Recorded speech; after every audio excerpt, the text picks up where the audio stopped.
മുണ്ടക്കൈ ചൂരൽമല ദുരന്ത ബാധിതർക്ക് സർക്കാർ നിർമ്മിച്ചു നൽകുന്ന ടൗൺഷിപ്പിലെ മാതൃകാ വീട് നിർമ്മാണം അവസാന ഘട്ടത്തിലേക്ക് കടക്കുന്ന ഈ വേളയിൽ നമുക്കൊപ്പം വയനാട് ജില്ലാ കളക്ടർ DR മേഘശ്രീ ചേരുകയാണ്.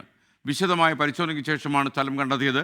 പുനരധിവാസത്തിൽ കാലതാമസം വന്നിട്ടില്ലെന്നും ജില്ലാ കളക്ടർ 24-നോട്. മുണ്ടക്കൈ ചൂരൽമല ദുരന്തം കഴിഞ്ഞിട്ട് ഒരു വർഷം തികയുകയാണ്. ഈ സമയത്ത് അതിൻ്റെ പുനരധിവാസ നടപടികളുമായി സർക്കാർ മുന്നോട്ട് പോവുകയാണ്. ജില്ലാ ഭരണകൂടം അതിന് നേതൃത്വം നൽകി മുന്നോട്ട് വരുന്നു. വയനാട് ജില്ലാ കളക്ടറായിട്ടുള്ള DR മേഘശ്രീ ഇപ്പോൾ 24-നൊപ്പം ചേരുകയാണ്. ഇപ്പോൾ ഈ പുനരധിവാസം എവിടെ വരെയായി? ഇപ്പോൾ മാതൃകാ വീടിൻ്റെ പദ്ധതി അത് നടന്നുകൊണ്ടിരിക്കുകയാണ്. അപ്പോൾ ഇനി എങ്ങനെയാണ് എന്ന് അത് തീർക്കാൻ കഴിയും?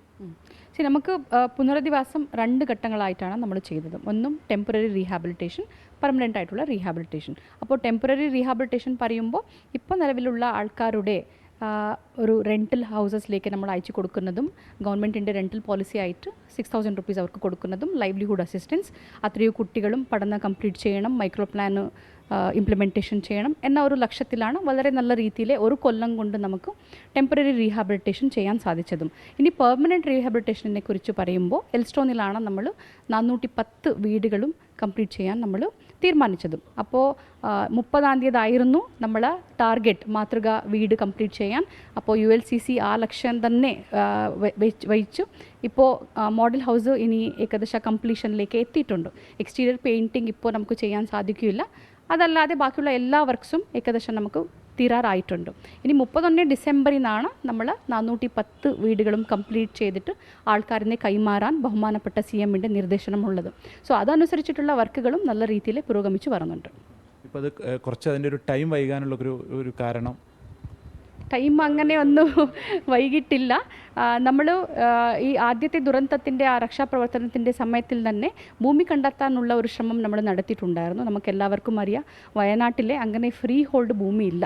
ഉള്ള ഭൂമിയൊക്കെ എല്ലാം തർക്കത്തിലുള്ള ഭൂമിയാണ്. സോ അതായത് കൊണ്ട് നമ്മൾ വലിയ എക്സ്റ്റെൻറ്റ് ഓഫ് ലാൻഡ്സ് നമ്മൾ കണ്ടെത്തി അതിൻ്റെ പ്രാഥമിക സർവേ ഒക്കെ കംപ്ലീറ്റ് ചെയ്തു. ഡിസാസ്റ്റർ റെസിലിയൻറ്റ് ഭൂമിയാണോ ആ പഠനം കൂടി ചെയ്തിട്ടാണ് ബഹുമാനപ്പെട്ട ക്യാബിനറ്റിന് മുമ്പിൽ നമ്മൾ കണ്ടെത്തിയ ഭൂമിയുടെ ഡീറ്റെയിൽസ് വെച്ചത്. അപ്പോൾ ബഹുമാനപ്പെട്ട ക്യാബിനറ്റിൻ്റെ ഡിസിഷൻ അനുസരിച്ചിട്ട് നമ്മൾ എൽസ്റ്റോണും അതുപോലെ തന്നെ നെടുമ്പാല ഈ 2 സ്ഥലത്തിലാണ് നമ്മൾ ആദ്യം തീരുമാനിച്ചത്. അത് കഴിഞ്ഞിട്ട് നമ്മൾ ഗുണഭോക്താക്കളുടെ എണ്ണം ബാക്കിയുള്ള കാര്യങ്ങളൊക്കെ നോക്കി എൽസ്റ്റോൺ മതിയാവും എന്ന തീരുമാനത്തേക്കാണ് നമ്മൾ വരുന്നത്.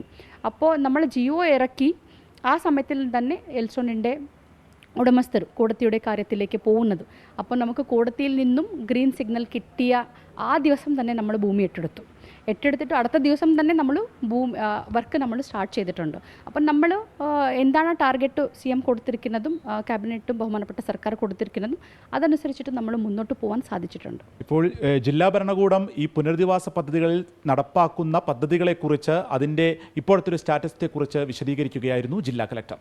മനു ദാമോദരനൊപ്പം വിൻസി വിജയൻ, 24 വയനാട്. ലോകത്തെവിടെയായാലും ഏത് സമയത്തും 24 വാർത്തകളും ഓഗ്മെന്റഡ് റിയാലിറ്റി പാക്കേജുകളും എക്സ്പ്ലെയിനറുകളും വിശദമായി കാണാൻ ഞങ്ങളുടെ YouTube ചാനൽ നിങ്ങൾക്ക് സബ്സ്ക്രൈബ് ചെയ്യാം.